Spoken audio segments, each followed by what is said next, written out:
Okay, everyone, welcome back. This is the final session of the day and before the wrap-up, and really looks at policy development. It's in two parts. So the first part is Dr. Alison Jews, who's a veterinarian and ecologist, and is really going to look at the One Health challenges, sustainable land use, the effects the intensification of activities are having on water quality, and the challenges for environmental reporting and implementation. And following that, we're going to have a tank discussion, okay, and there's a number of speakers, but in the first instance, I'm going to get Alison to come forward and give her presentation before we remove this lectern and then have a more significant conversation on tank. So Alison, a very warm welcome.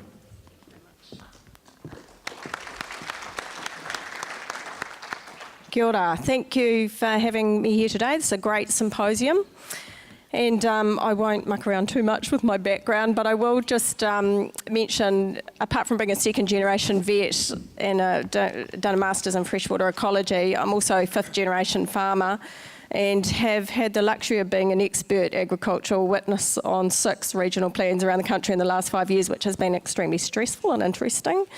But yeah, with that experience, you will get a little bit of paddock talk from me as well, being a farmer and a vet. So with no further ado, I'll get on with my topic, which is one world, one health, everything's connected. Oh, now I've got to use this, that's right. I thought I knew what I was doing. Okay, so the theme of adapting One Health, and it's a context where really the doctors and the vets have sort of been thinking together. We've got to bring things together a lot better, and with ecologists as well. So if I take that context to the thinking of the health of our whenua, I'll just take you through how we think about this. So moving forward, production systems do need to change to optimise well-being. We're challenged today by declining ecological health, climate change, increased pressures, economic challenges, especially on farms.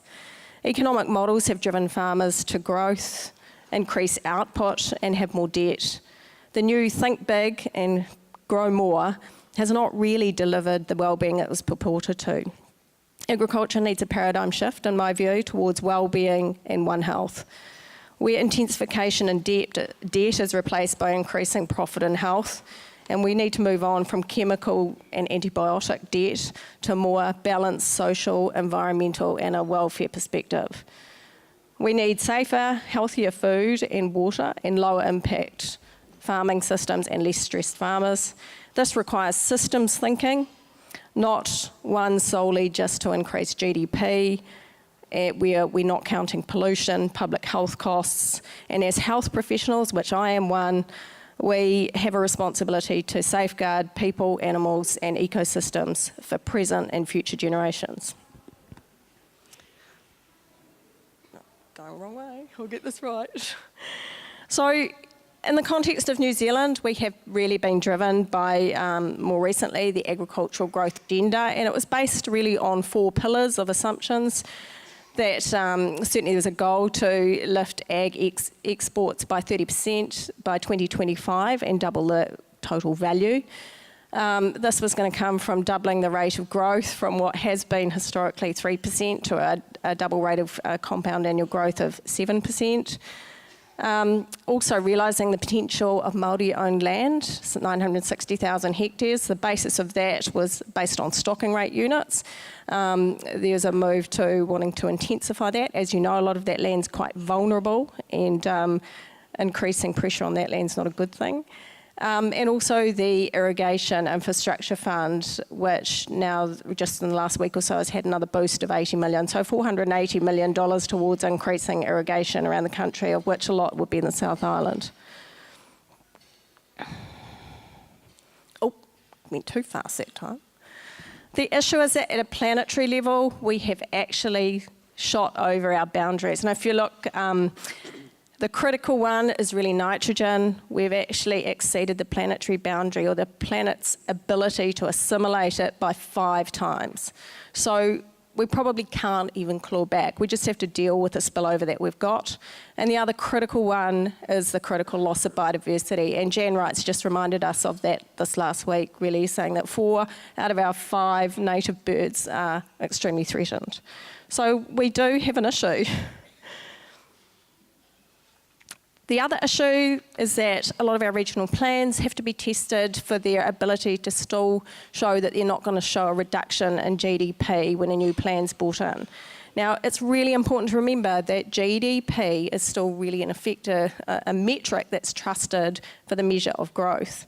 And this slide behind me shows you that there's an assumption that growth can continue with no limits. And you'll see there that the assumption is also that environmental effects are pretty much not counted when we're chasing growth. The issue is that GDP doesn't count well-being, scientific integrity, public health, or the cost of clean-up.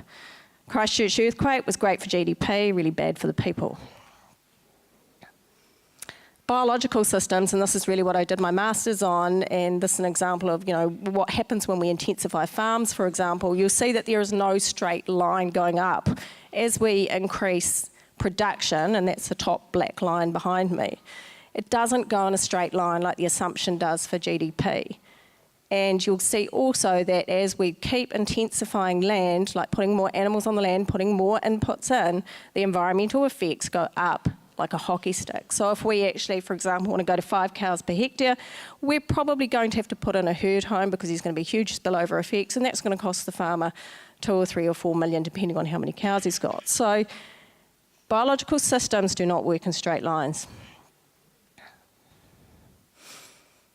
We don't seem to know that too well in New Zealand, unfortunately, because we're still building huge irrigation schemes in the South Island, I'll just point to, where we've already got this trend of increasing nitrates right across the country. So significant, meaningful increase of nitrates in the freshwater monitoring sites right throughout the country.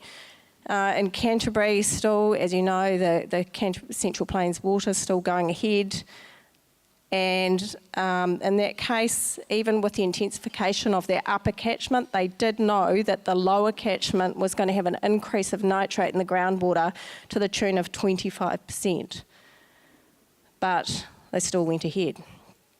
The spillover of intensification continues.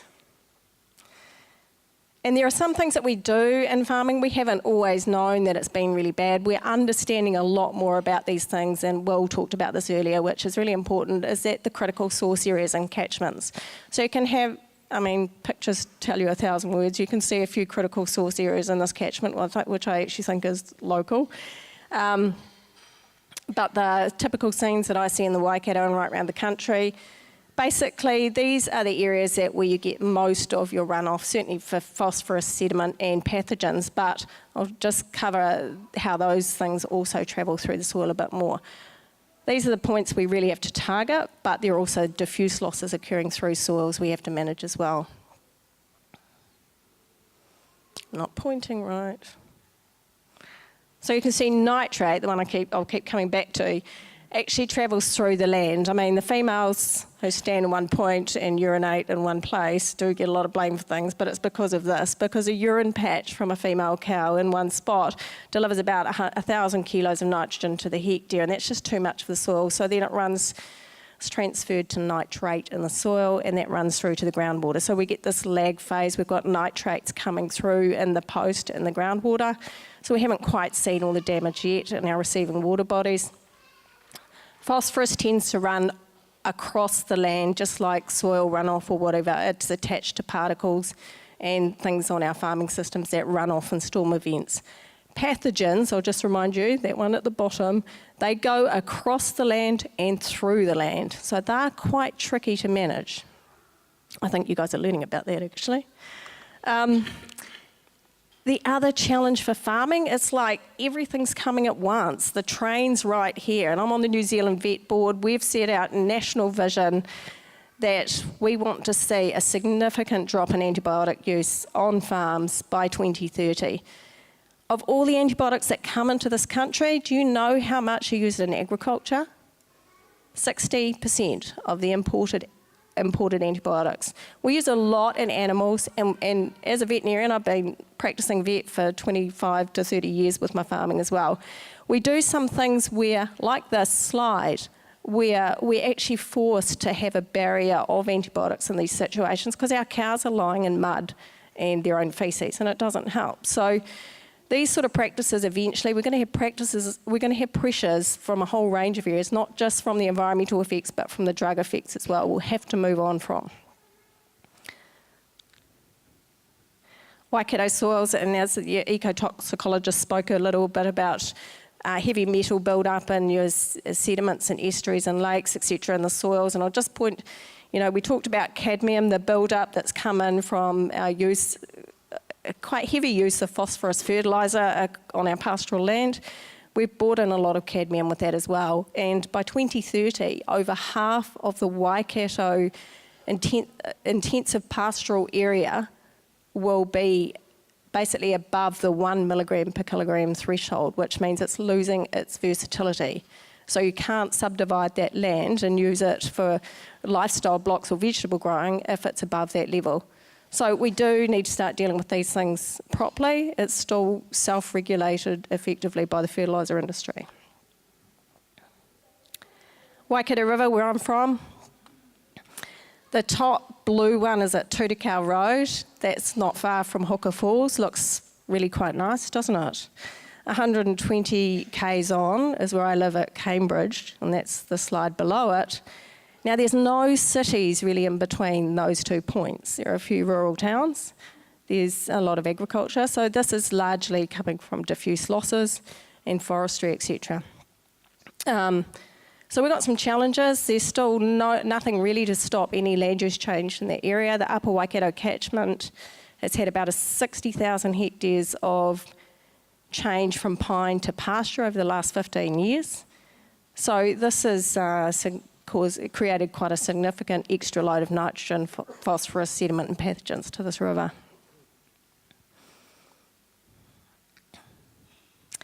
Hot topic certainly is what's happening with our recreational and drinking waters. And I think maybe we are starting to look a little bit harder about what's in there. We're testing a little bit more. We're finding a few more things. That's all great. We also had a big conversation about what's swimmable as well. And you'll notice up there that I'll stick to the 2003 microbiological guidelines, as I was discussing yesterday, because as I understand, we still need to default to them. And I understand Horizons Regional Council defaults to them, which is a safe level of E. coli in the A band, effectively in the old guidelines still being less than 260 CFU per 100 mils, and that was over just a shorter surveillance period of 6 months. But really, to have swimmable rivers, whatever our definition is and whatever set of rules we're using, we've basically got to look at keeping bugs as best we can at the source, keeping them out, keeping sediment out, stopping nutrients getting in there because they grow plants basically, or algae, which makes it dangerous for swimming as well, and obviously gives a turbid effect if we've got a lot of sediment. You've got to be able to see your toes if you're standing basically chest deep in water, or if you're my height, I suppose.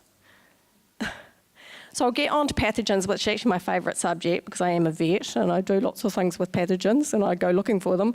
But zoonotic pathogens are the ones that pretty much are hosted by animals and can also be quite naturally occurring in animals, with animals not having any disease from it, but then be transferred to human via a range of ways: direct contact, via food, via contact with faeces, or via vehicles such as water, as you've experienced here.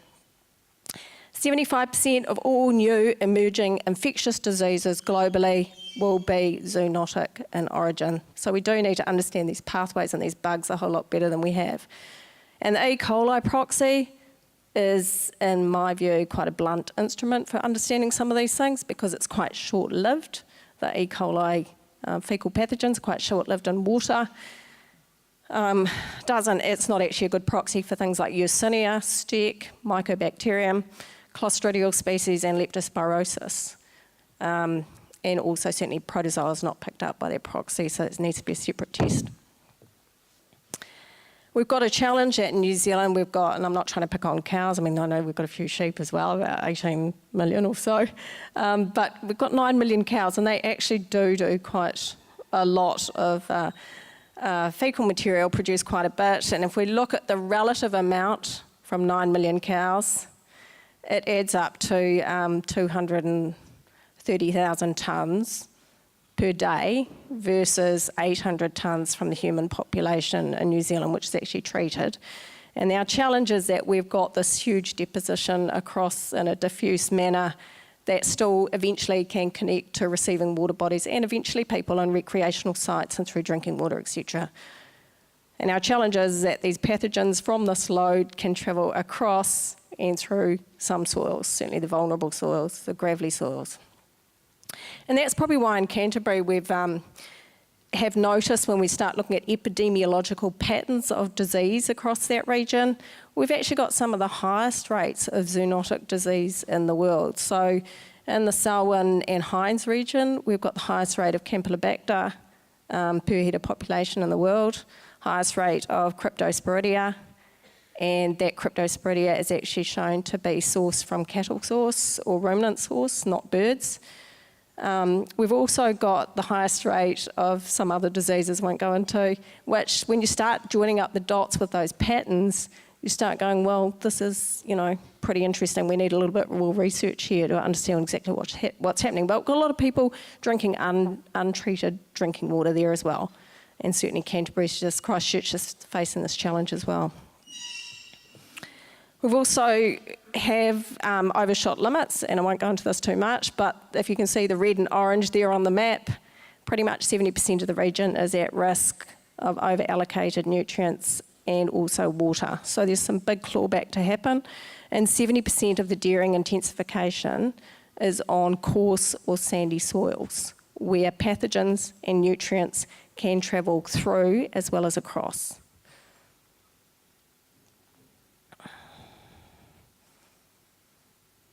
I think actually James spoke yesterday morning about the National Environmental Standards, which is a really good point because this picture actually illustrates a classic example where upstream of a water abstraction point, I haven't got a pointer, but you can see where the Hunterville water supply abstraction point is there. How many people know Vinegar Hill? This is where the river comes round. You'll see on that sort of river gravel peninsula, there's a nice intensive, normally permitted activity of winter cropping, rotational cropping system with intensive land use. And you look at that and you go, well, we talk about feedlots, well, how much different is something like this operating just upstream of a abstraction point? There's some challenges around these permitted activities and upstream of abstraction points. The last one just really is around the nitrogen bomb that I'll keep referring to, is that we've got to face the issues of climate change coming if we're going to meet our obligations by 2050. We definitely will have to concentrate on what we're doing with nitrous oxide. And you'll see this nitrogen cycle. We've got really high protein in a lot of our feed, our ryegrass clover pastures. It's generally about 30% more than what the animals need. So therefore there's a spillover to their urine. They actually concentrate a lot more of that spillover in the urine, which spills over the environment. The question is, if we're going to start having to constrain nitrogen in our systems, is grass the best feed for the stock? Maybe we need to start actually diversifying a bit. So we've got some big challenges: greenhouse gas emissions, the nitrogen issues, the nitrogen bomb, the peak phosphorus, the heavy metals, declining health, etc. And we'll keep focused on this human health, pathogens and disease. And we've talked about some of the other challenges facing land use, because it's actually land use that affects water quality, isn't it? We've got to transition now, or everything will suffer. And we've got to stop the denial. I'm on to my solutions. We're on the home straight. But we do have to pull our head out of the sand about what the challenges are. I did forget to say I'm a mother, but this is my reason for doing this sort of stuff. We like swimming, our whole family, and that's my son. But we do need a clear vision for pastoral agriculture in New Zealand. It seems to me that we're not clear what we're doing or where we're going. The national strategy is still to keep intensifying with irrigation and putting more animals on. Okay. Oh. I am a vet, and we have been involved in national cat management strategies. So we have noticed that in some regions in Wellington, they've said we're going to have cat capping, and we're not going to let cats into these subdivisions. Well, I don't understand why in some areas we can't potentially do that for animals as well. Pastoral-based animals or agriculture. We might have to start saying that some areas are just not suitable for that, and the unconfined aquifers with leaky gravels, etc., might be where we've got to start thinking about this. We do need to stop converting vulnerable soils if we want to stop this train of damage, and stop subsidising and incentivising new conversions in the wrong areas. We know that we can flick the switch, and I think it's pretty well accepted that reducing stocking rates and going for better efficiency and getting more from less seems to be pretty acceptable. Dairy New Zealand's also come out and endorsed that quite recently. Another solution is that maybe we need to look at just fewer animals and encourage more plant-based proteins, and the horticultural guy will be pretty happy with this slide, I'm sure. If we look at the example on that table behind me of how the resource use and the energy production for something like wheat versus dairy, you'll see there's quite a significant difference, especially when you look at the water use if it's produced by irrigation on an area like Canterbury, for example. But wheat, 4 times as much gross energy per hectare, nearly twice as much protein per hectare, 14 times less greenhouse gas per tonne, and 20 times less water if using irrigation.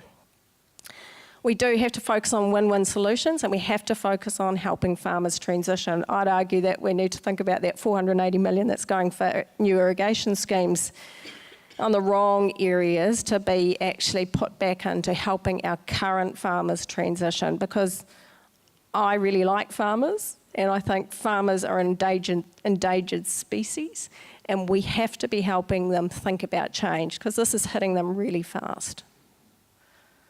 These are all some of the great guys I've worked with, been really lucky to work with leading farmers, but they've worked out that less is more, and that actually I've had several farmers move from either dropping stocking rate from on average 15%, but some of them 50%, and they're not making any less money.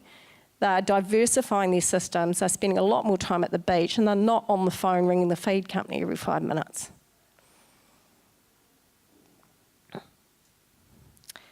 So we've got to start doing what we can. We know that we can have win-wins for climate and rivers. I know this all sounds too good to be true, and it's not a mainstream message.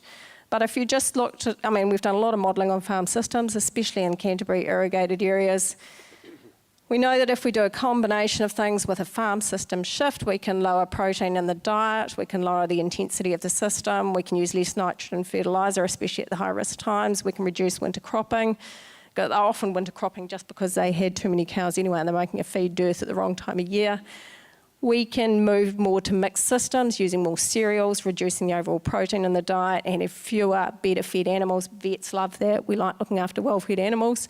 And that'll give you about a 30 to 40% drop in your nitrogen spillover to the environment, and probably pathogens as well. At a national level, I'm just going back, we've also got to make sure we've got national freshwater limits that are around ecosystem health and not nitrogen and pathogen enriched. You probably heard plenty about the discussion on the fact that we've got nitrogen toxicity in there, which has allowed a significant amount of headroom in our rivers for nitrogen, but also the change from the 2003 microbiological guidelines for swimmability have gone from what was 260 to in 2014 to the weightable standard of 1,000 CFU per 100 mils for the A band, and just recently the discussion has been saying, oh, we've made it better, but the A band has now just gone to 540. Well, that's still way more than it was in the original 2003 guidelines. Okay, so industry self-management, if that's something that regional councils are going to partner with industry, I would say that they need to do it, and it needs to be in a really transparent way.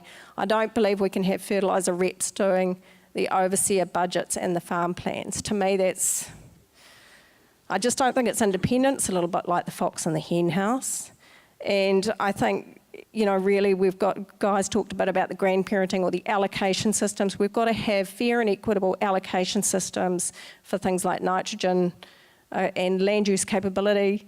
It's still not ideal, but it's a far fairer allocation system, and it actually allows headroom on the better class soils, which allows land use change, which is where we might have to go. Basically, when it comes to pathogens, we've got to stop doing really dumb stuff, like those photos, because they're hotspots for pathogens.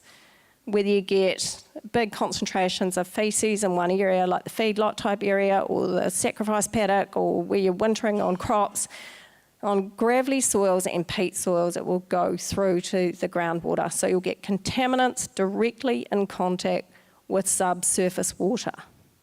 We've got to think about how we're going to do things. We've got to get cows back, our animals back out of these concentrated points. Hey, just got away on me. Sorry. And the issue is that our overseer model that we're using for measuring risk on farm at a regional level and for farm environment plans, it actually assumes that there's no soil damage, no surface runoff. It assumes that no contaminants are getting to receiving water bodies. Well, if you look at that, and if that's on river gravels, to me, how can you prove that there are no contaminants getting to the subsurface water? If you can't prove it, it effectively almost has to become unlawful, I would have thought. We've got to work with farmers at sub-catchment levels, and I'm so lucky to be working with farmers around the country at sub-catchment levels. Groups of farmers really do want to change. They want to get ahead of the game. They want to be understanding what the bottom of catchment loads are and how they meet them. We've still got a bit of a dearth of understanding how this will work, because we may have to drop by 50% for nitrogen and pathogen loads in some catchments to actually achieve community values, and that is going to mean some quite significant change back on the land for some people. But working with guys in Waitahi catchment, where they've had the pippy bed E. coli poisoning recently, and the farmers are just absolutely fantastic. They want to get ahead of this, and they just can't wait to get going and get the community all back on the same page. So this is the same group I'm working with. We've got to help farmers understand what they're doing, that they're not going to go broke doing this, that they've got to have good data about their business, good business understanding, and understand that they can go through a systems shift without too much pain. But get out of the old mindset of production and focus on profit, better lifestyle, community values. They actually do want to do this. And so we've got to empower community care groups, creativity, and people to just have courage to do something differently. Like Steve Carden talking to Mike Joy, that was pretty courageous. And Guy Salmon pulling together the Environmental Reference Group, which has actually been fantastic. And Landcorp's being pretty courageous with the stuff it's doing. So they're showing leadership, and that's a great start for New Zealand. And finally, I'd just say to finish up that I think with the examples that we've had around the country just recently, and I think there are more examples coming with the sort of monitoring that's going on, there's citizen science going on, monitoring water in different points to probably hopefully get the regional councils a little bit more accountable in some cases, or the people that should have been monitoring. And I'll be honest, there's a bit of a lack of trust around some of the care of the resources that's been going on, but that's because we've had a few scares, and Lawrence himself has said that we've dropped the ball in a few areas, and that's just great. We've got to be transparent, say we've got a problem. How do we go forward? And I think we do. There's a place for an independent One Health policy advisory group of health professionals that actually at the end of the day don't have economics as their sole focus, but public wellbeing and health. So we just really need to stop denial, develop a national vision for pastoral agriculture, support independent and transparent science, I'd say not captured science, and we need ecosystem health targets that are health, not toxicity, and I would argue industry accords, if they're going to be the way forward, they need to be very transparent and audited by third parties. We need irrigation, if we're going to do it, to be economic and ecologically viable. and we need to use real environmental indicators. And we need to control all our losses, diffuse losses at the source. We need to enforce rules that we have got there, and we need to stop risky business and preserve land use flexibility. So make sure we look after the good land that can be converted to alternative land uses in the future. So we need to start the bold conversations, but you guys are doing that, so congratulations. Thank you.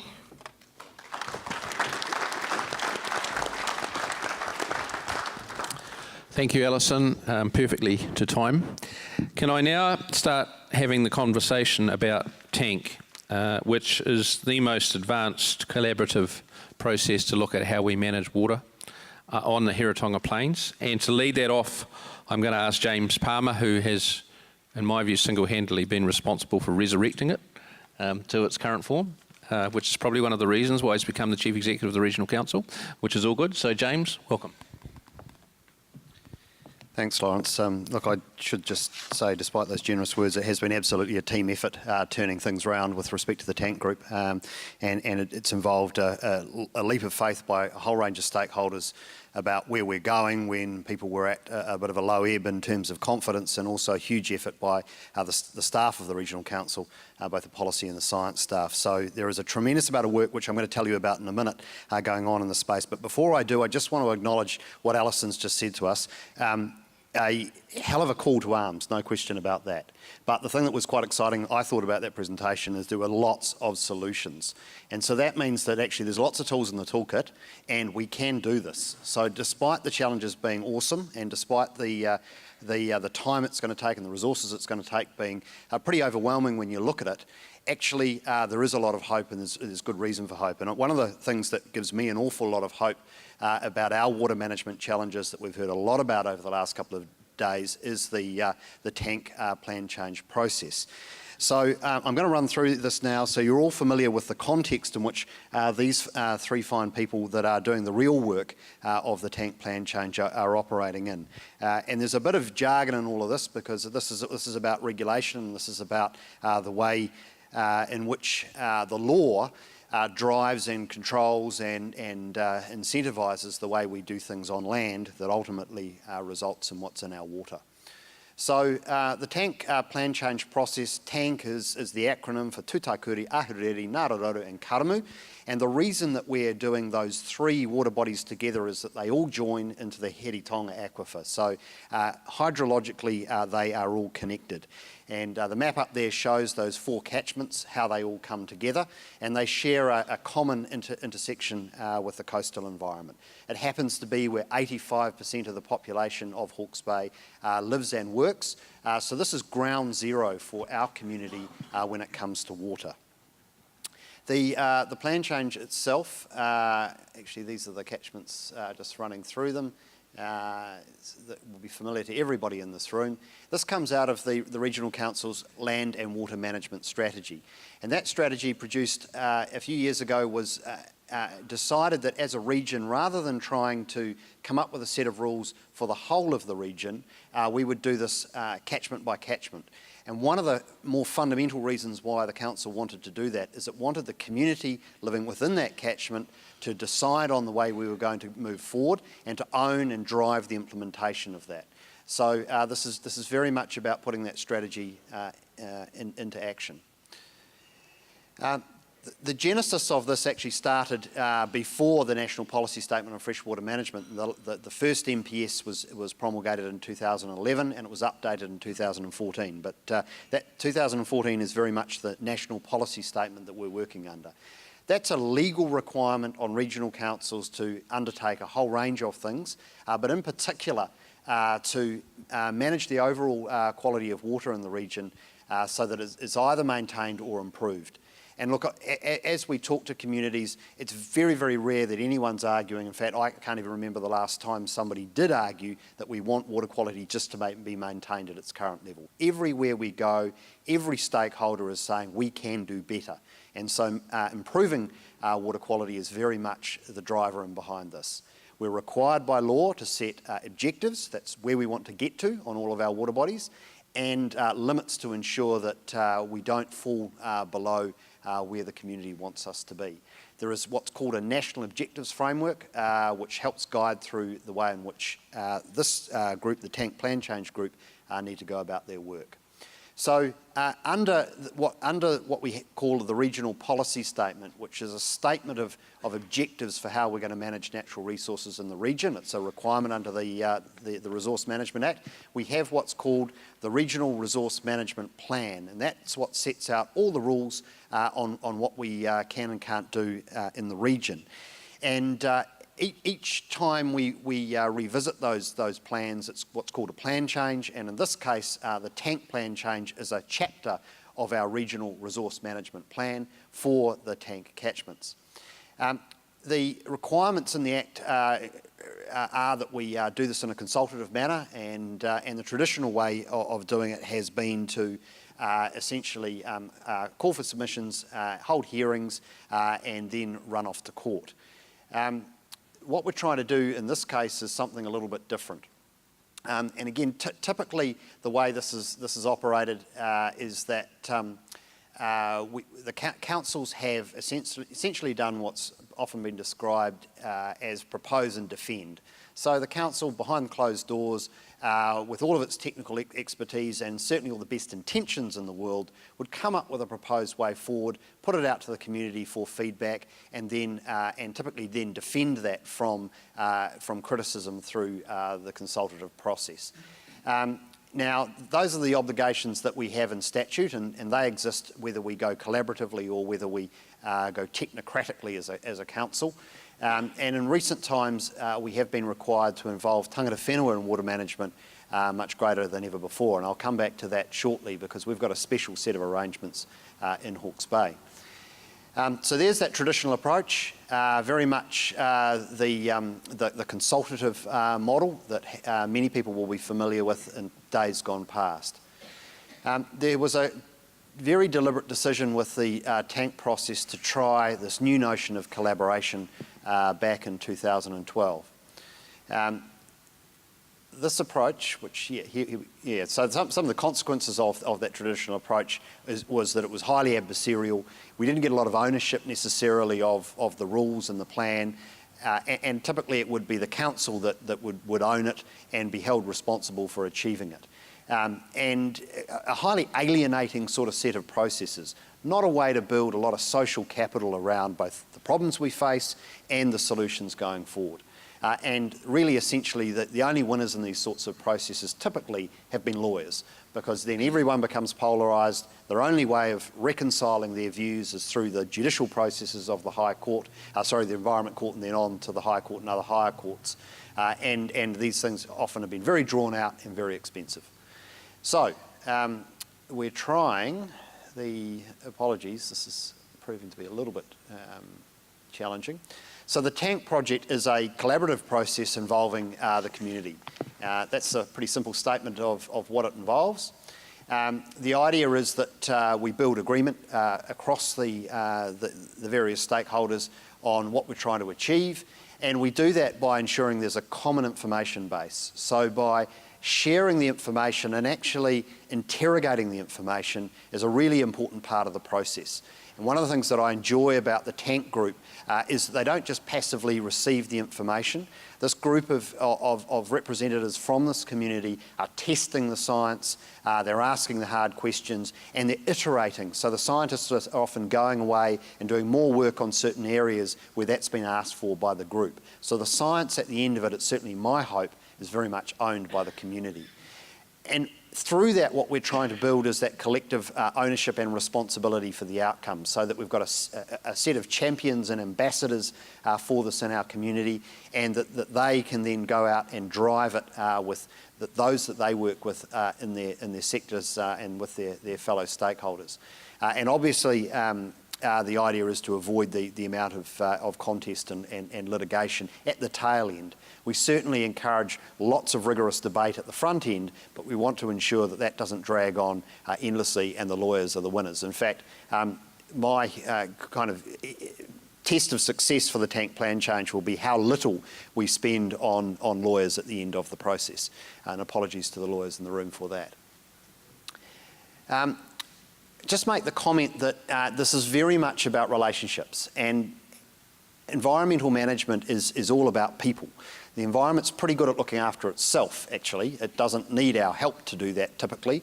It's managing people's interactions, and so it's the way in which we relate together, the way we organise ourselves and the way we come together as a community to provide for our well-being is very much at the heart of this. So what we want is a set of relationships that come out of this process stronger than we go in with them, and that shared responsibility as I mentioned before.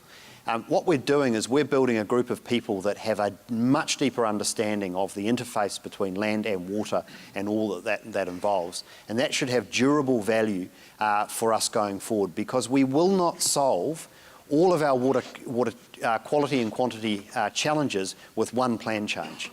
And that's part of the expectation management that I'm very conscious of with my role at the Regional Council. We need to do as much as we possibly can in this iteration, but we're required by law to review the plan, come around again, and we will be at this forever. We will be in the continuous improvement game around how we manage natural resources right out into the future. And so it's very much about building that capability and capacity within the community to do this over and over again. And that includes bringing our young people through who understand these issues and can participate in these processes, so we just continue to improve on the outcomes we're delivering. So the TANK Collaborative Group involves just over 30 stakeholders. They do represent a wide range of the community. We have tangata whenua well representative. We have the primary sector across horticulture, pastoral farming, arable cropping farming well represented. We have other parts of local government, the DHB, and we have a range of other community members who've got an interest in this. All around the table. So with a collaborative group of 30 plus, it's pretty challenging. It's a large number of people to work with, and it can be a little unwieldy, but so far so good. And we've had really good commitment over a long period of time, 4 years now that this group has been going, to putting in the hard yards. And these people put in a considerable amount of their own time, unpaid, to be with this process. So it's a full day. At the moment we're meeting monthly, and there's a lot of pre-reading, a lot of work to do. So this group of people are going to deserve a heck of a round of applause, in my view today, but actually at the end of this process when we get into the implementation end for all the work they've done. Now this is quite a busy slide, and you may not be able to see all of the detail. The key point about this is there are many inputs into the group. There are technical inputs into it, and you can see up there we've got the science on the right hand side, and we've got community tangata whenua that sit outside the group feeding in, and there are a range of working groups that also involve people outside the TANK group feeding in. There's a considerable socio-economic dimension to this, and so we're studying the economics, the social elements, and also the cultural values, so that feeds in as well. And all of that then feeds up to the decision makers. And I just want to particularly note up there that we've got the Regional Planning Committee. And so for those of you that are not familiar, Hawke's Bay is unique in having its own special piece of legislation, which is the 2015 Hawke's Bay Regional Planning Committee Act. And that is a piece of legislation that requires the councillors of the Hawke's Bay Regional Council, all 9 councillors, to co-govern natural resources with tangata whenua. So each of the treaty settlement entities in the region have a seat at the table, and there's equal numbers on either side. And we have a working rule with the group that any decision around natural resource management needs to be with an 80% consensus. So that means that this group cannot make decisions on RMA plans and rules without getting 80% agreement across tangata whenua and our councillors. And our council cannot, by law, make changes to the regional resource management plan that haven't gone through this group and haven't been recommended. And in fact, if the council isn't satisfied with what's being recommended to it, it needs to refer that back to the planning committee to resolve. So this really is deep partnership with tangata whenua. It's very, very meaningful decision making, and this is not consultation. This is literally co-management and co-governance.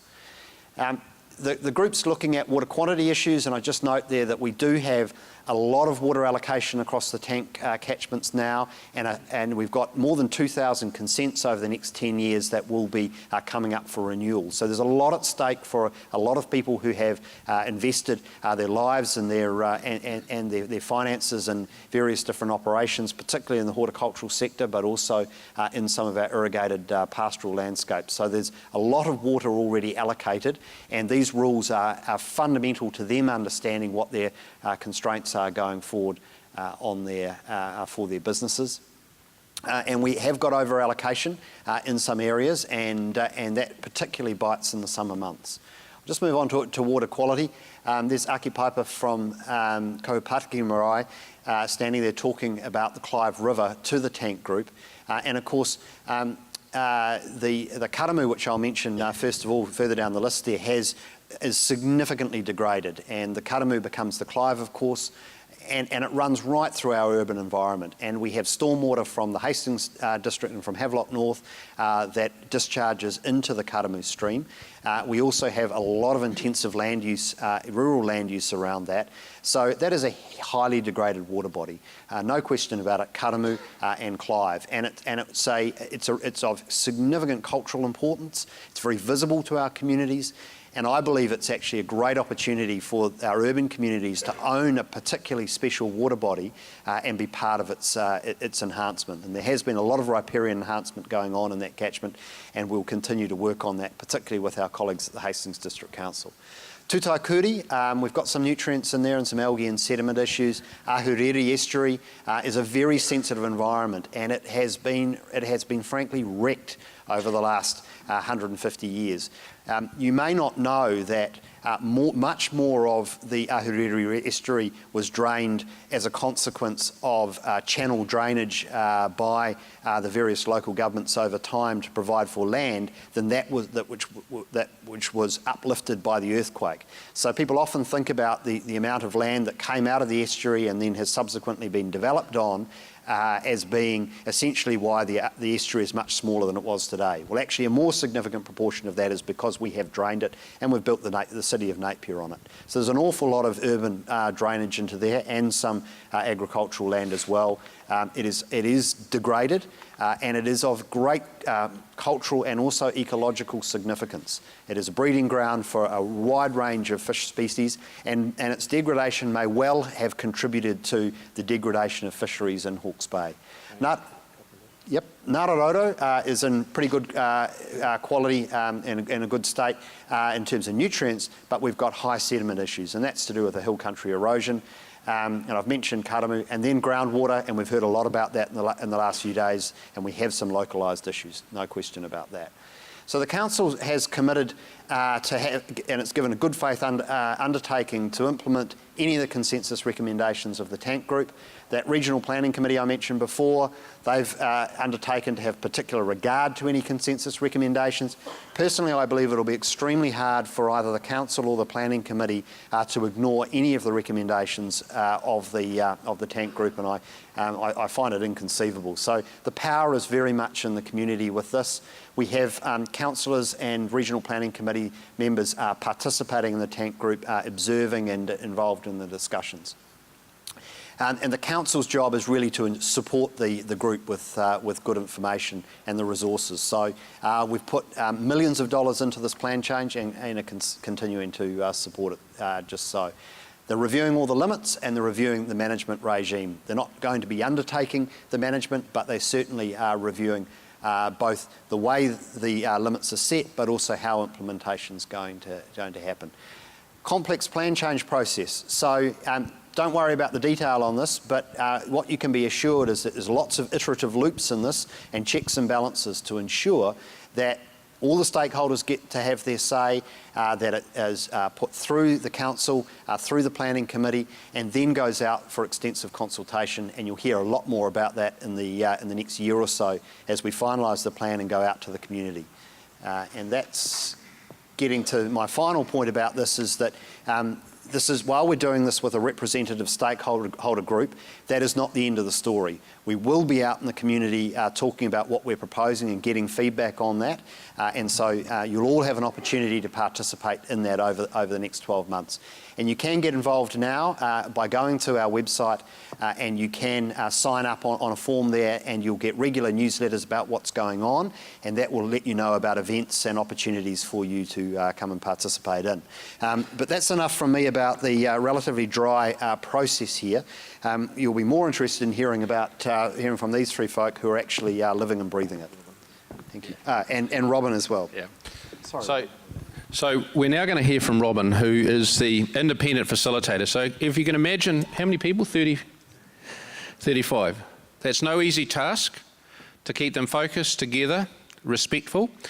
But from what I've been told, Robin does an outstanding job in facilitating that. And I think it's important that we hear how she's done that, because as I understand it, everybody's still in the room. Everybody.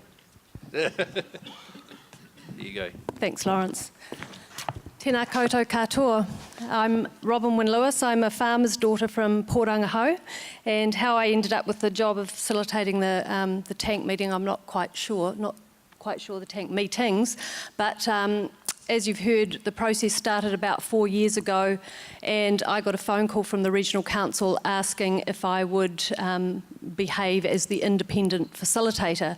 And what that means is that I'm the person who's not affiliated to any particular group of interests, but and not affiliated to the Regional Council either. They do pay me for doing this role. However, I'm holding the space for everybody to get a fair go in this process, and making sure that the Regional Council doesn't dominate it, so keeping the fox out of the hen house, to use somebody else's analogy. So my role, in a nutshell, is to ensure that the process is fair and equitable. And how we go about that, well, I work quite closely with Regional Council staff, James and many others who are here today. We have what we call a project team, a group of people who plan each meeting in advance, and that often takes several meetings. Scientists are often there as well. So we're planning each meeting very carefully to ensure that we keep the decision-making moving ahead in a positive fashion, that the process itself is enjoyable and productive, that we foster an atmosphere of respect and open-mindedness. It's part of my job to ensure that everybody gets to have their say, so that there is input from all members of the group, every voice is heard, and that we don't have certain voices dominating or getting more of their share. And also to ensure that the meetings are the time frame is kept to, that we get out of there at some time before dinner, and that certain protocols that everybody has agreed are adhered to. So as you can understand, this is slightly challenging on occasion, with 35 people in the room, all very passionate, all representing different interests in different sectors of the community. But surprisingly enough, the biggest challenge for me has not been managing the personalities in the room.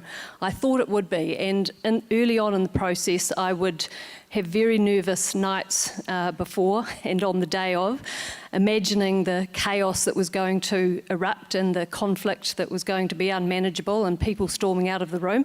But it hasn't ever happened, and we've had 28 meetings over the last 4 years, and so far everybody's still in there and they're all still talking to each other. So I consider that to be a huge positive, and I certainly don't lay the credit for that at my own feet. I have huge respect for the quality of people who are in the tank group. Each and every one of them I have huge respect for. They're people with passion and integrity and good manners, who are on the whole willing to listen and collaborate and have their minds changed. And I frequently hear from tank members that they have changed their stance on things, and you'll probably hear that from some of the people sitting here, that they came into the process with a particular set of interests, but they've realised that their interests are not the whole story, and that there's a big picture to be balanced here. So what would success look like? Well, for me, it would be ending the process with everybody still in the room and still talking, and with some consensus agreements on the table, because it is consensus agreements that the Regional Council have agreed to support. And in our case, consensus doesn't mean 80%. In our case, consensus means everybody around the table agreeing. So no mean feat. And I don't think we're necessarily going to get there in relation to everything, but I hope that we will reach consensus on at least some of the big matters, and that where we don't reach consensus, what we will do is put forward a range of options that have been really well thought out and considered. So I'm still very optimistic about how this process is going to end up. And I think that the Tank Group deserve the confidence and the support of the wider community. It's been a privilege so far to be part of this journey, and I'd like to hand over now to 3 members of the Tank Group to have their say. Thank you. Thanks, Robin. Outstanding stuff. Joella, I'm going to ask you to start off on behalf of Ngā Marae o Hiratonga. Kia ora. Kia ora tātou. Ko Joella Brown ahau, no Hiratonga ahau. I was born and bred in Hiratonga, and the bones of my people lie within these catchments.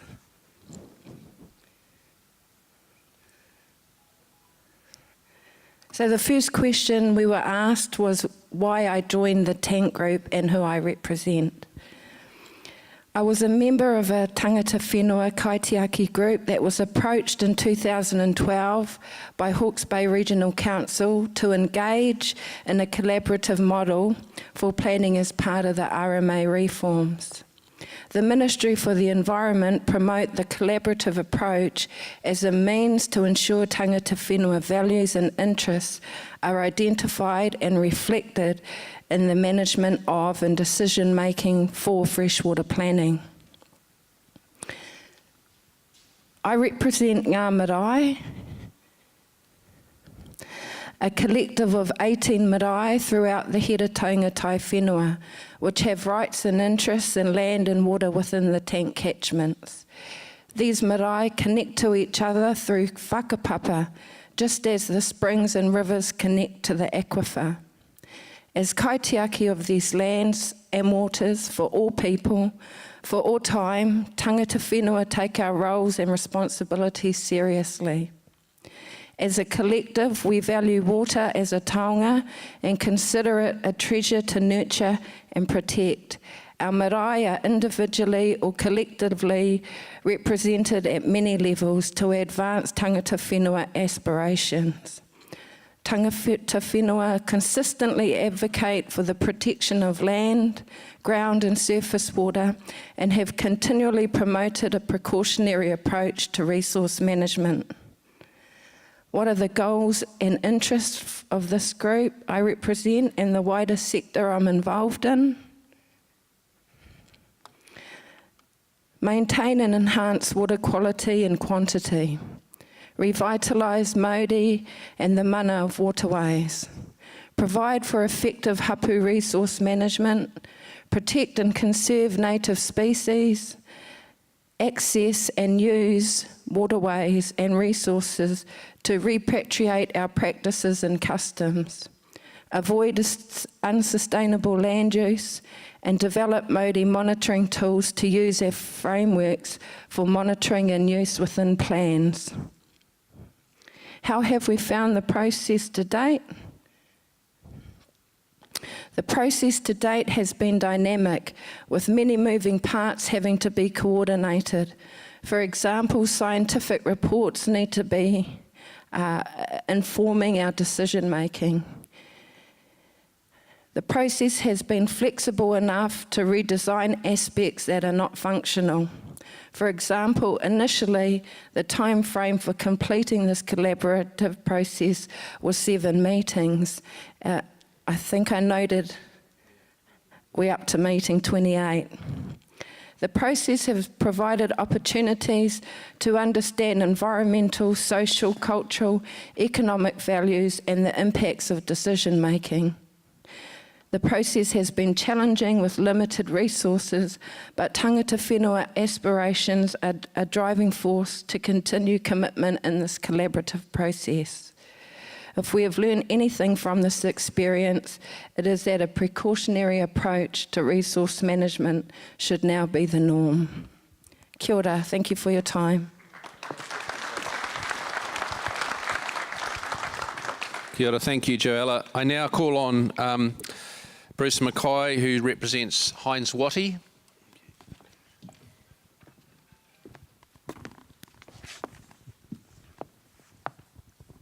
Good afternoon.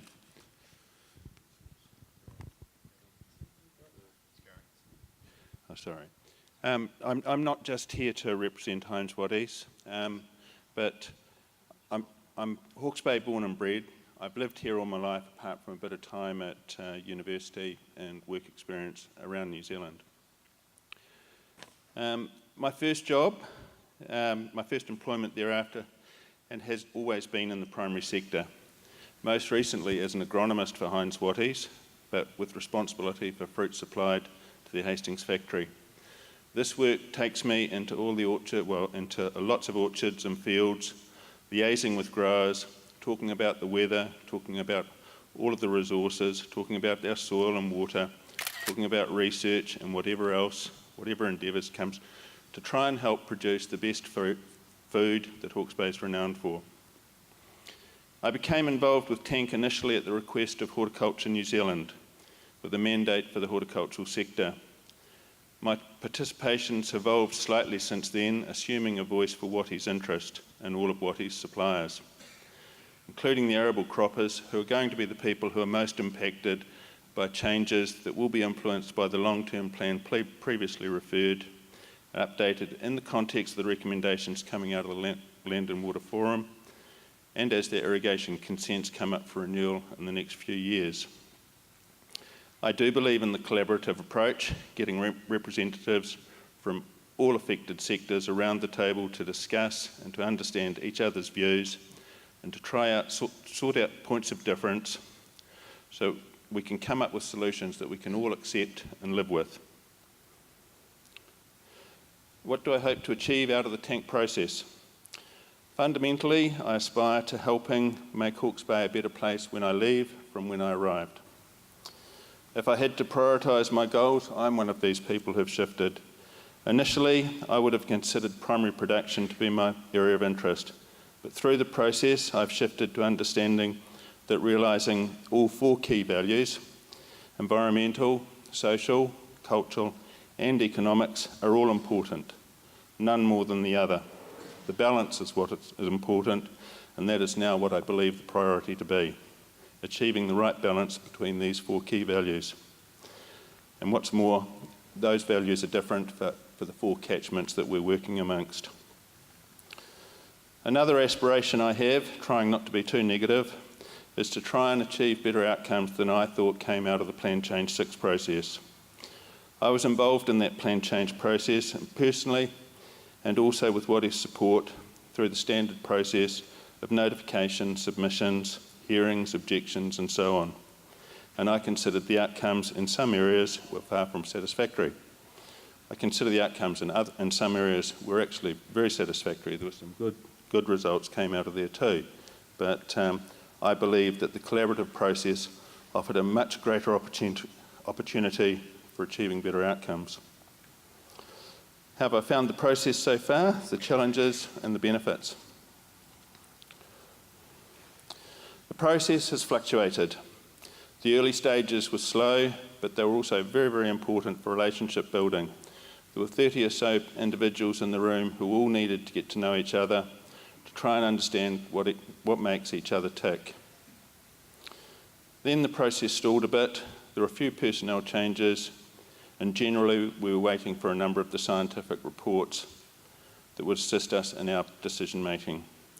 More recently, the process was re-energised with new management and staff at the Regional Council. This coincided with Plan Change 6 becoming operative and freeing up a lot of resources there to focus on tank. Scientific studies were finalised and reported, and the long-awaited groundwater surface water model became operational, and questions that were concerning many of us were now starting to be addressed. The biggest challenges I see are keeping the community engaged.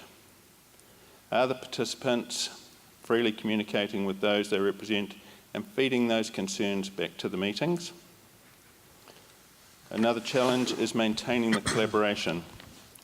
As resolutions are nearing, I'm just sensing a wee bit that some individuals or sectors are reverting to protect their individual areas of interest. I urge everybody to keep the open minds that they've been blessed with for the first 28 meetings and keep onwards and upwards. And the third concern I have is actually coming to a consensus about policy. At the end of the day, Plan Change needs to develop policy, and then creating the rules and the consequence that come from these rules after the policies. The benefits I see is very definitely the collaborative process. It's led to much greater participation and awareness within the community and potentially affected groups. This, I believe, will ultimately create better policy. Another significant benefit is the process allows a lot more options to be explored when problems are presented. This is because issues are approached from a number of different perspectives. I believe the broad brush solutions that have been applied in other catchments won't work in these 4 individual catchments that we've got. In summary, I'd like to say that I've very much enjoyed the process to date. I'm committed to seeing it through and see a real potential to achieve positive outcomes. Thank you.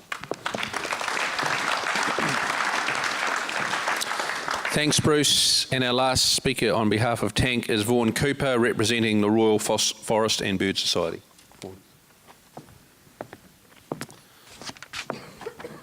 Good afternoon.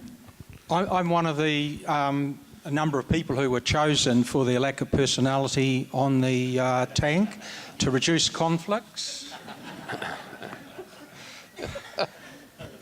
Right. Why did I join Tank and who do I represent? Well, I've been in Tank from its inception. I came fresh from the Forest and Bird as a stakeholder in the Ruataniwha Water Storage Scheme, and I was very heavily involved in the Board of Inquiry along with the Society solicitor, and I gathered a significant amount of experience and knowledge in related land and water issues. I come with the support of the New Zealand-wide Forest and Bird Organisation and work with the Society's experts and legal team. And we have the people I report to, Anna Beth and Tom, sitting down in the audience, making sure I do a good job. On a personal level, I'm committed to improving our region's water quality and understand that can only come about through changes to land management practices.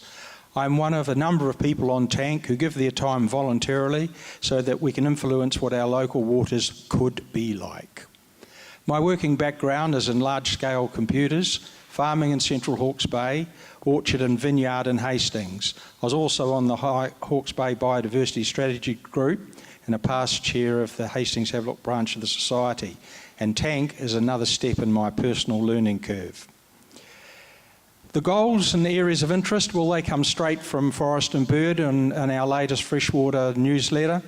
Stop over-allocation, stop nutrient pollution, stop funding public irrigation schemes. We are fighting for our fresh water and holding decision makers to account. Making sure that central and local government implement legislation correctly, challenging the government to make new legislation rigorous and to a high standard. And we submit on legislation and regional plans, which is why I'm there. How have I found the process to date? Well, the process to date has been long and it's sometimes frustrating. The pace has picked up of late and the science coming in at a rapid rate. A turnover of Tank members and related HBR staff has been an issue, but we've made a lot more progress over the most recent months. What are the benefits to date? Well, meeting people that we'd not ordinarily meet face to face in our own spheres. Hearing hearing others' points of view and positions. A tremendous amount of science for the catchment has been completed and has been on the Ruataniwha stakeholders, that there's far more science now than there was back there on the Ruataniwha aquifer. And much valuable information on the catchment is available. I believe that the nearly 5 years, some are calling it 4, it feels more like 5 to me, that the world has changed in regard to water use, its quality, its usage and its mana. What are the challenges? Well, adopting a long-term view and setting long-term goals which can be achieved over time, and accepting that they may cost. Translating the science into good policy which will lead to sustainability of both land and the water quality. And a contentious one, overcoming the agency capture issue that always accompanies regional politics. Getting a mix of policy that commits both urban and rural communities to change. Both urban and rural communities to change, to benefit the environment. Both communities have been mining the environment through bad practice. And in a word or two, urban in the discharge of stormwaters to freshwater, and rural in nutrient leaching. And of course the bottom line is, what is the main challenge, is getting a draft plan completed by the end of this year. Thank you.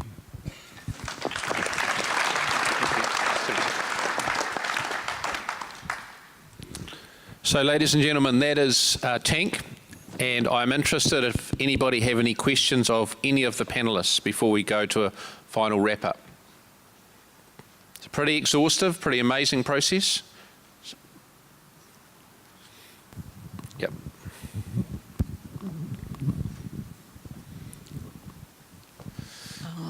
Kia ora, my name's Sarah Taho.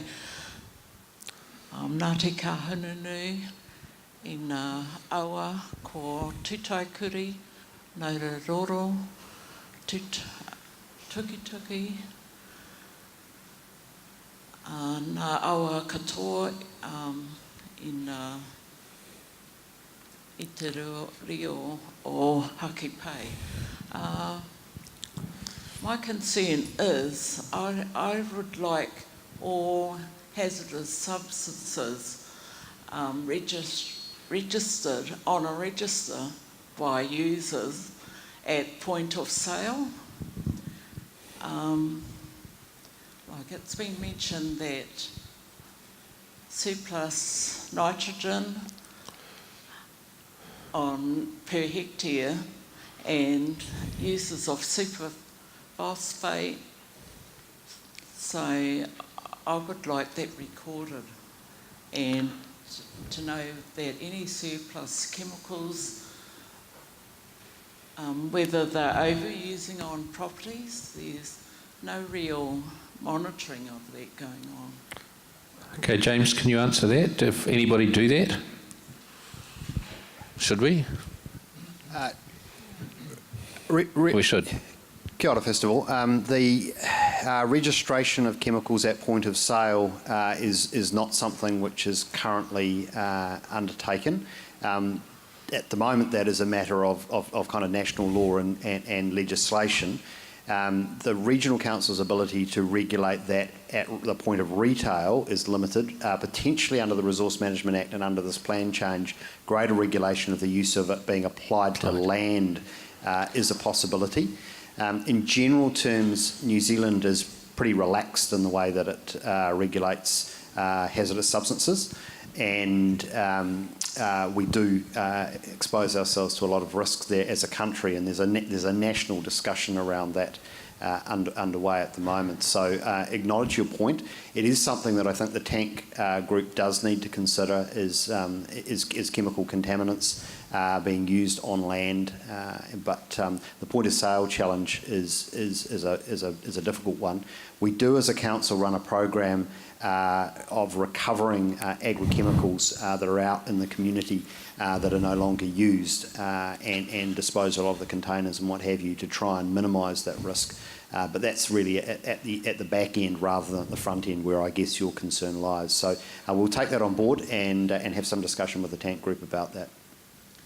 Thank you. I applaud all the speakers to date. I just like to say that I spoke to a speaker yesterday, and I was concerned about the nitrate levels in the water. And my one question to him, or one of my questions was, can it be removed? Can the nitrates, can it be moved from water? And I was told, no, it can't be. I think we were told yesterday that nitrogen can be removed if you remove the oxygen somehow through a wetland. Was that nitrogen? Yeah, so certainly at surface level. Once you've got nitrates in groundwater, you've got a difficult problem that takes a very, very long. It's essentially it will take decades to denitrify and come out. So what we don't want is we don't want it getting into groundwater at high levels, and we do have some hotspots around the region which are of current concern to the Regional Council, and we're looking at very closely. That's one of the reasons why managing nitrate losses to groundwater will be an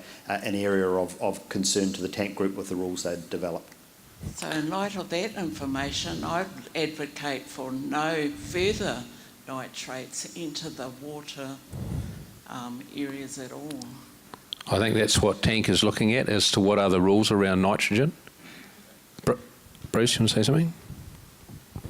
And then I'll come to the gentleman. You might remember from Will Foley's presentation earlier when he was talking about his farms, and he was indicating the nitrogen runoff per hectare on the 3 farms he had.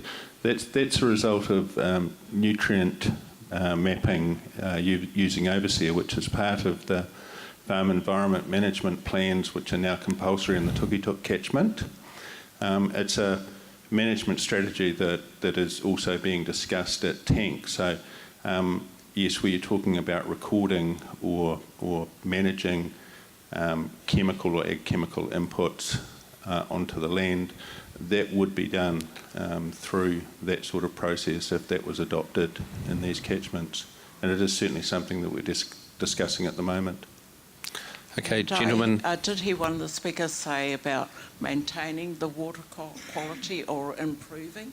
And I don't want them to maintain the water quality, the current water quality. I'd like it to be as do we all. Or once it gets to the pristine state, then you can stop. Thank you. I think that's what James said. Everybody wants them to improve. Okay, next gentleman. And Rex and Nahiwi after that, you guys can. Yeah, my question is directed to Alison. I'm Tank Dairy Farmer representative, and my challenge is to try and come up with suggestions and solutions to a system which is probably broken. I agree with a lot of what you've said, but I'm looking for alternatives. You've touched on animal diets, which I think is a really exciting avenue, stocking rates. But what other tools do you see in the toolbox that we can use to change and set up planning rules that actually bring about better water quality? Do you want me to stand up? No. That's a good question, and it's a challenge everybody's grappling with right around the country. I'm working with all the farmers in Rotorua at the moment who have to drop 40% by 2025 to 2030.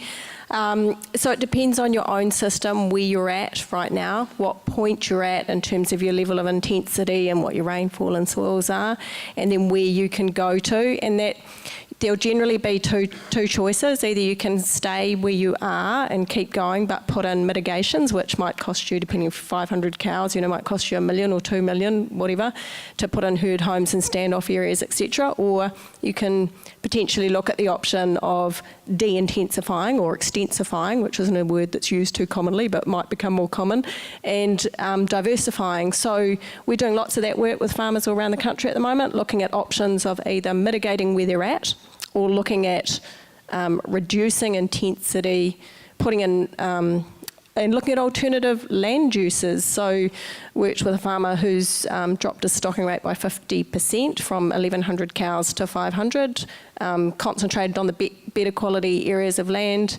and done male beef rearing on the other areas. So it's about thinking outside the square and having confidence and working with farmers in your local area and looking at examples of alternative systems. And I think that's where regional governments and local governments can help with supporting examples of alternative systems in local areas to get farmers to have more confidence to change. Thank you. Are there any other questions? Oh, Richard, I'll come to you.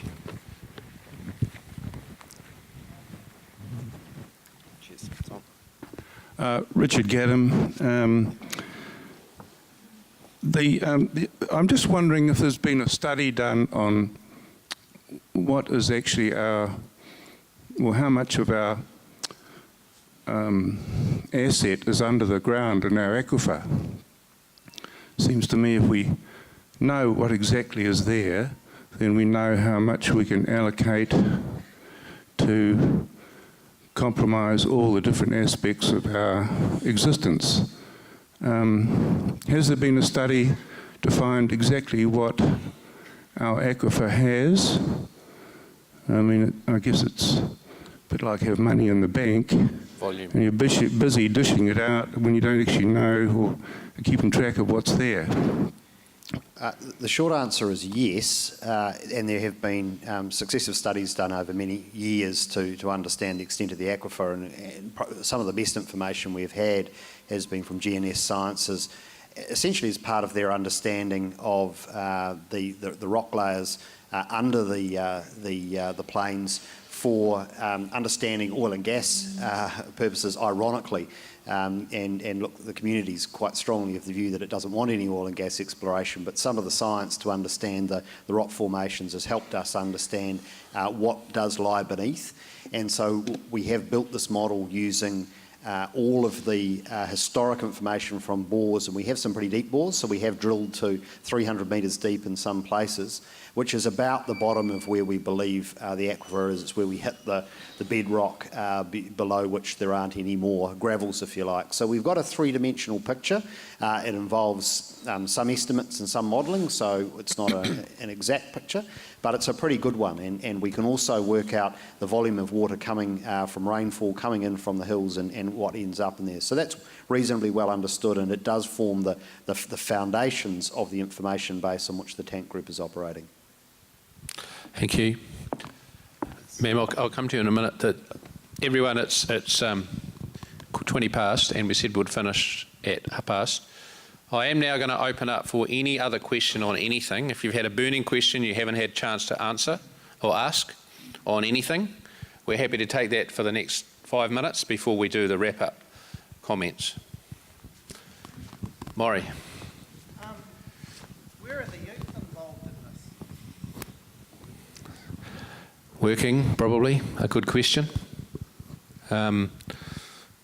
You know, we had to make a decision. We've run a number of these before. We looked at running it in the weekend. That is harder to get all the people we need to get here. So we made a decision that actually running it over 2 days would give people the opportunity to come one day or another. But yeah, you're right, there's very few youth here. Any other questions? Can I just add that one of the things that's going on right now that might not be apparent to everyone in the room is that we are live streaming this event, and all of the different presentations will be on YouTube. We've pushed participation in this through social media, Facebook particularly, and I've got actually some confidence that there is a much wider demographic, including a lot more young people, that will see some of the content of this. And one thing we'll do after this is we'll pick some of those key presentations and we'll push them out through social media, through short video clips and things like that, to raise awareness with a younger demographic. Thank you. Any other questions? Any burning issues people have? 1, 2, 3. Chris. Thank you. Thank you very much indeed for the people involved on the stage. I can't help but wish that more of this information... is this on? Yeah, it's on. Keep it Sorry. up. I do like to see more of this information in the press, and I'm sure there's space by removing articles such as Tim Gilbertson's every 3 weeks to be replaced by something more sensible, such as what the Tank Committee are doing, because I think what you are doing is great, but we need to know, more people need to know. I'm hoping the newspapers will keep in business long enough so those of us who do prefer to read a newspaper rather than online, there's so much stuff comes online. I think it would be great to have this information published and to know what you people are talking about. The other thing that struck me about this meeting, which has been extremely informative, is that we haven't talked at all about saving water in other ways. We're not talking about saving water in the rural community at all, making water tanks compulsory, etc. There's a whole area of saving water. And the other main one, which hasn't been covered, is the great loss of organic matter in soils. And I believe this is all over the world. And of course, organic matter in the soil holds a great deal of water, and I don't really know what our farmers or even horticulturalists are doing about increasing organic matter, which is a cheap water-saving device and also holds a great deal of nutrition. Thank you, Mr. Chair. I think both valid points. I'll touch on the second one and the first one in the summing up, Chris, because I think there is a big opportunity here to talk about some of these learnings in a much greater, a bigger forum for the public. Gentleman there, yes. Bill Stacey, is it possible to measure the age of water scientifically? That were you saying? Is it possible to measure the age of water? Yes. Yes, it is, and we had significant presentations on that yesterday. Okay, so what is the desirable age for people to be drinking? Well, it depends. I mean, from the bottled water that you sell. The bottled, I don't know. I don't think that's necessarily been age tested. I don't know. But what we do know is we had some slides this morning that sort of showing that the average age of the water was around 40 years. And for a lot of ours, it's dropped down to 1 or 2 and some 5 and some 20. So that's a big piece of work that we're doing across the region to understand what that age means, why it's happening, how real it is. So is it healthier to be drinking old water or new water? It's much better to be drinking old water because water that is less than a year old is at risk of protozoa organisms in it, which don't survive for a long period of time. So if the water's older, it's safer to drink. Oh, Drew, just go behind you to David first. Yes, my question is, does UV treatment kill all the viruses and bacteria in our drinking water? Who can answer that? Tony, can you answer that? You do know? Yeah. Okay, Alison. That's a good question because there are some certain animal bugs that can survive that as well, and that can last 50 to 60 months in the environment. But at the moment it's quite hard because we don't have really readily available tests for them as well. Like the E. coli tests are nice, really easy, trusted lab tests. But some of the other bugs that we are familiar with, certainly from the veterinary profession, are surviving quite a long period over time and space and still aren't killed by UV. So to answer your question, yes, some do, but we don't have good testing regimes for them. Okay, ma'am, again. Oh, yes, okay, yes. Oh, kia ora, Lawrence. My name's Edina Tamona and I'm from Waipatu. Yes. I just have a question about water bottling and consents. You said earlier that consents and bottling is out of local government control, and it's something that is dependent on national level legislative reform. So as publicly elected representatives of Hawke's Bay communities and advocates for our wants and needs, are councils advocating for government level legislative change around consents? Well, all I know is that the government has just brought in a inquiry type thing to look at the whole allocation model, including that. We will submit to that process as part of it, and we'll have to. One, we have to work out what the local government's position is on it. I think it's clear that the community is really concerned about this, but equally, there's a lot more things we need to know. At the end of the day, the basic gut reaction of people is they don't like it. I get that. But there are some communities that already have significant water bottling in them around New Zealand, and the community doesn't seem to be worried about it. So the government will have to weigh all of that up, and it'll have to decide whether actually it's going to allow a legal framework to somehow prevent it, or whether it's going to allow a legal framework to somehow charge for it. Those are all decisions that they'll be looking in that.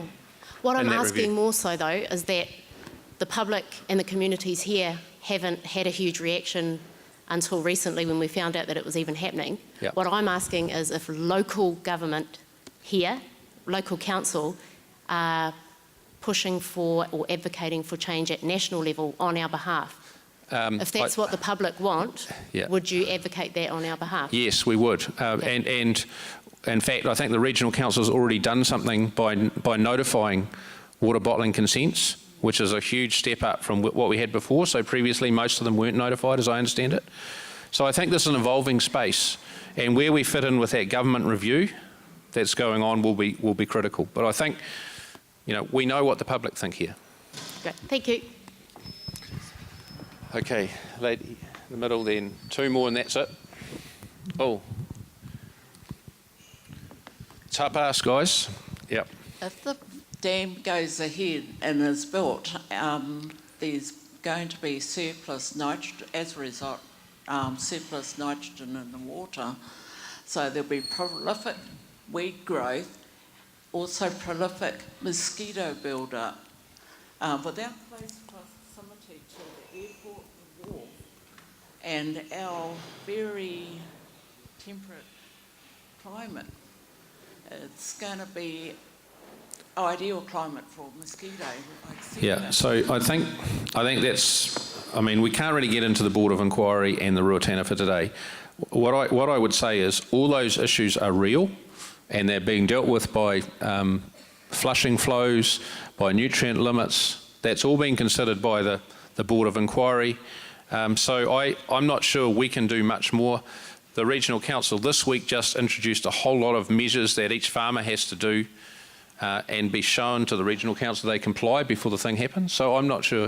James, you want to? Yeah, Lawrence, look, I can add that the Ruataniwha Water Storage Scheme, under the rules of Plan Change 6, cannot ultimately result in increased nitrogen. In fact, the plan requires nitrogen to come down in the tuki-tuki. The sub-catchments where the scheme is proposed already exceed the limits set in the plan, so nitrogen has to come down. The work we're doing right now is to understand whether the scheme can proceed economically. Is it viable with those nitrogen limits in place and with nitrogen on a downward track? Okay, two last quick ones. Sorry, ma'am, I'm going to have to move on because other people want to speak and I want to finish. Gentleman? No, the gentleman there? Yes. I've heard the panel discuss the success of the tank group in the Hiratonga, and I just wonder whether the Regional Council would be considering or have considered replicating that in the Central Hawke's Bay area, or is it too late now that the process of the dam has taken over? Because consultation between groups of people seems to be a good way to get a resolution that's positive for the wider community.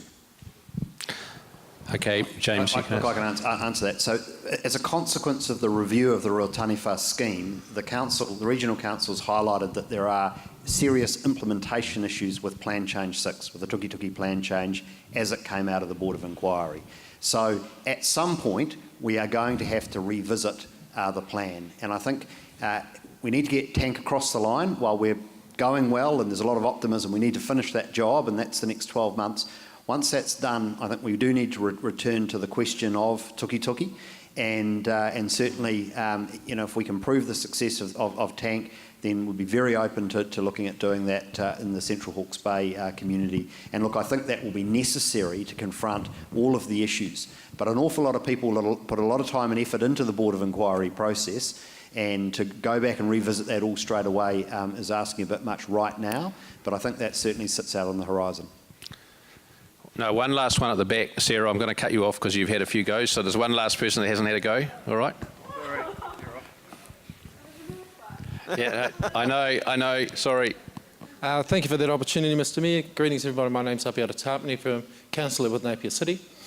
I've just got a couple of questions at the other end of this conversation. It's been fantastic to be here over the last 2 days. Sorry I missed this morning. I'm working at both the governance level and at the whānau level in Wairoa. So it's been really insightful to see some of the latest science and information that's been presented to us. I was just wondering, is there a site, because we're all at various levels working to try and find a solution wherever we can, is there one site where there's a conglomerate of all that scientific information? That was my first question, rather than sending everyone to a whole lot of places. And the second one was, in an effort to try and get people at a whānau level engaged in planting and caring for our waterways, is there currently available an app that as a whānau member you can use in order to record data, take photos, submit it to a central source, that type of thing, which helps people to get more actively engaged in this whole process? In respect to the last question, I'm not aware of one, but what a great idea, and so we'll take that away and give that some thought. In terms of where the information is, so the best source of information on the state of our groundwater, our surface water, and the other environmental parameters in the region is LAWA, lawa.org.nz, and that's Land, Air, Water, Aotearoa, and that's a collaboration between the Ministry for the Environment, the Tyndall Foundation, and all of the regional councils. And we put all of our data up there, and a lot of it's live, so you can go and find out what the river levels are like now, what the latest reading is on nitrogen or E. coli, what have you. So we do put all that up there, and it's available, very user-friendly. But some of the deeper science we've seen over the last few days sitting in behind the tank process, we will be making available to the community shortly. And certainly all the presentations, I think, from the last couple of days will be up on the symposium website. Okay, thank you. I'm just going to ask Rex and Nahiwi to come to the stage. But before I do, I want Anna to come up here. Very shy, and shook her head 3 times until I got firm.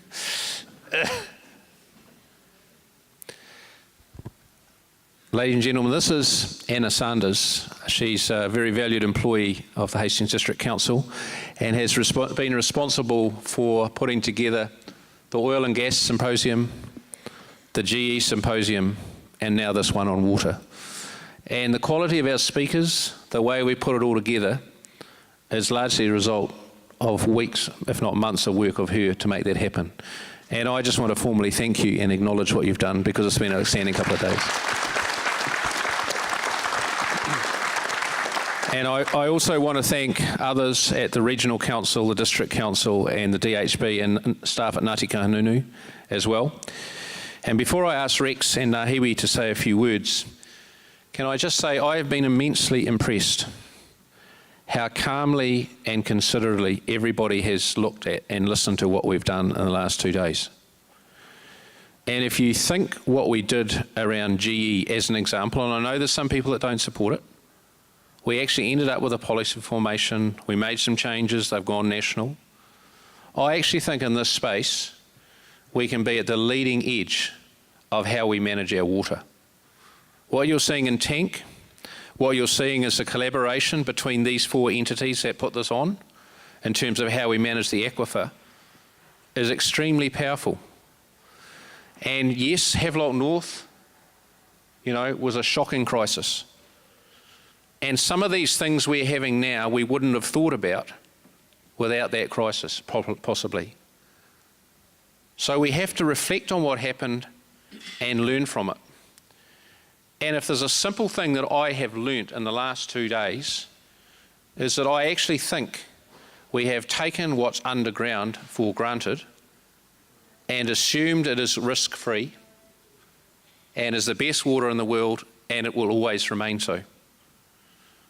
Now, it probably is some of the best water in the world, and it is a taonga, and it's up to us to make sure it's protected, worshipped, and looked after as such. So thank you for your attendance. You've been a wonderful group of people. Great questions, even some hard ones. We don't mind that, it's part of it. And I hope we've significantly improved your understanding. I haven't talked to the others yet, but I actually do think, Chris, it would be useful to try and put out a publication of some form, it doesn't need to be that big, of some of the summary findings of this symposium that we would send out to all ratepayers so they understand what is going on with the Heretaunga Plains aquifer. And now whether we can do it now, James, or we have to wait a bit longer, but there's an awful lot that's come out of this, and I think we need to share it with a wider audience. So on my behalf, thank you very much for attending. Thank you for the spirit of cooperation, listening, questioning. I very much appreciate it.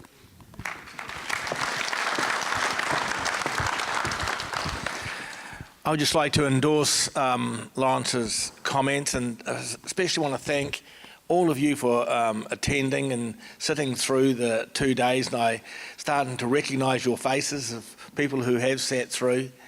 I want to endorse another thing that Lawrence said, and that we should create a booklet with all the presentations, because there was some stunning presentations right through the 2 days, and especially yesterday I learned so much about the science around this issue, around water and around our own aquifer, and I think it would be really good to create a booklet and send it out, and Chris will put that down to your idea, I guess, so well done.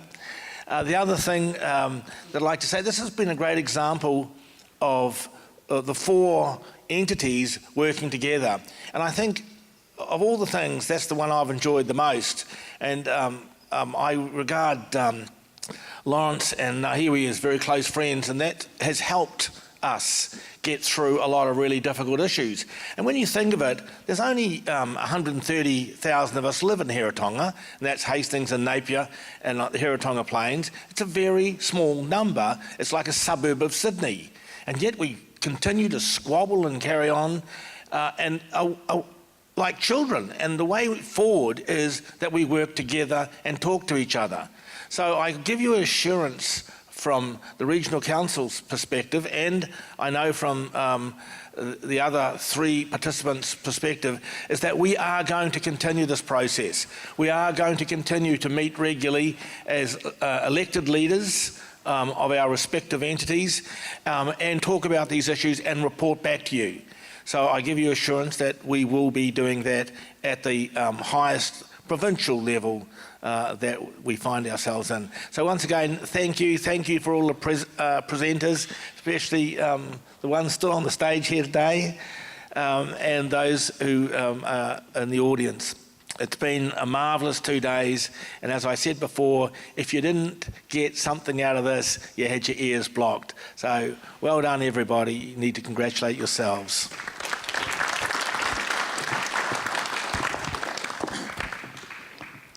We thought that only Māori thought water was a taonga. But over the last 2 days, we've been proved that water is a taonga to everybody. And so all the finest words, the best science, the best geology, the best community knowledge has been shared. And so the other thought we came with was kanohi ki te kanohi, that we need to meet face to face. So a pukahiwi ki te pukahiwi, so we can work shoulder to shoulder. We did the face-to-face over the last 2 days. There were a bit of self-flagellation. There was a bit of I told you so. But over above that, there was a greater urgency to work together. And that's the shoulder-to-shoulder stuff that we need to get on with now. So again, as the leaders of our organisations, and you heard the executives of all our organisations, you heard the frontline staff of all of our organisations, we heard the community, we heard all of the different sectors saying that we're going to work together and we're going to work hard in order to ensure that this water is a taonga. And so commend you all for staying here and your stamina and endurance, and the speakers as well. And again, the kaleidoscope of views that came together to merge to take us forward. Hawke's Bay Heretaunga can lead this country, and I'm in this water regime, and I'm ambitious that we continue to do so. So without further ado, ngā mihi kia koutou katoa, everybody, e hara taku tō he tō takitahi. My strength is not me or us as individuals, he tō takitini taku tō. Our strength has been as in one and working in unison. Kia tapatahi, kia kotahi rā, tātou tātou e. So again, thank our hosts from the Peak Church, a fantastic venue, fantastic manaaki and hospitality they've shown us. And again, all those who have supported that haven't said anything and have been hiding away, this is our mihi to you too. So I'll just finish now with the karakia, and we'll sing Te Aroha. Te Aroha, Te Whakapono, me te rangi mari e tātou tātou e mati atu, tama mati atu, wairua tapu tātou katoa e te ake manaki e arataki i tēnei rā. Āmene. Kia ora tātou.